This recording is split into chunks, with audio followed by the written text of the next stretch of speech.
قادری صاحب میں آپ سے بھی چاہوں گا حقوق العباد والے مسئلے کو اگر ہم اجاگر کریں، لوگوں کے دلوں میں اس کی روشنی ڈالیں کہ کتنی اس کی اہمیت ہے،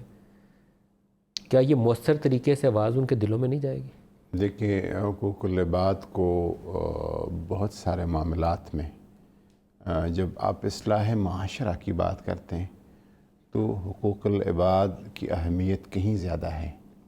اور میں اکثر اپنے دوستوں کو کہتا ہوں کہ ہم جب حضور صلی اللہ علیہ وسلم کی سیرت طیبہ کی بات کرتے ہیں، نماز کی، روزہ کی، حج کی، زکوٰۃ کی بات کرتے ہیں، لیکن حضور کی سیرت کے ساتھ جو بچپن سے جڑی ہوئی ایک چیز ہے، آپ کو بچپن میں کہا جاتا تھا کہ یہ صادق و امین ہے، صداقت اور امانت۔ تو نماز روزہ سے پہلے تو حضور صلی اللہ علیہ وسلم کی شخصیت کے ساتھ صداقت اور امانت تھی۔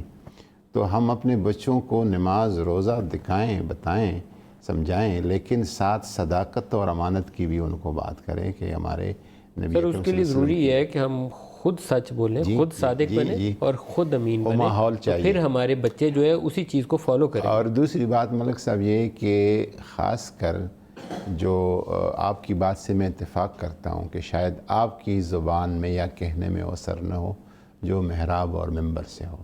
لیکن اگر کوئی جرم ایک معمول کا گناہ ہے، اس کی ایک الگ سٹیٹس اور حیثیت ہے۔ اگر ایک جرم اتنے تیزی سے پھیل رہا ہے معاشرے میں اور ایک گناہنہ جرم ہے، تو اس کے ترجیحی بنیادوں پر اس پہ خاص کر بات کرنی چاہیے اور بار بار بات کرنی چاہیے، اور اس کی جو اندوہناکی ہے اس پہ لوگوں کو بتانا چاہیے۔ اور یہ جو عذاب کی آپ شکل بتا رہے، قرآن پاک میں اللہ تعالیٰ فرماتا ہے کہ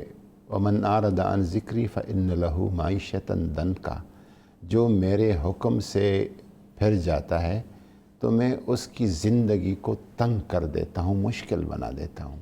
وہ مشکلات کئی صورتوں میں ہو سکتی ہیں، زلزلہ اور ڈینگی اور کوئی اور آفت اور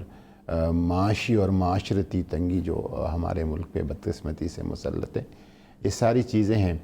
اور یہ میں سمجھتا ہوں کہ ہم اگر حقوق اللہ اور نماز روزہ میں تو سب سے آگے ہیں، لیکن ہماری اگر گرفت ہو رہی ہے تو حقوق العباد پہ ہو رہی ہے۔ حقوق العباد کو اپنی اہمیت ہے اور وہ اہمیت دینی چاہیے۔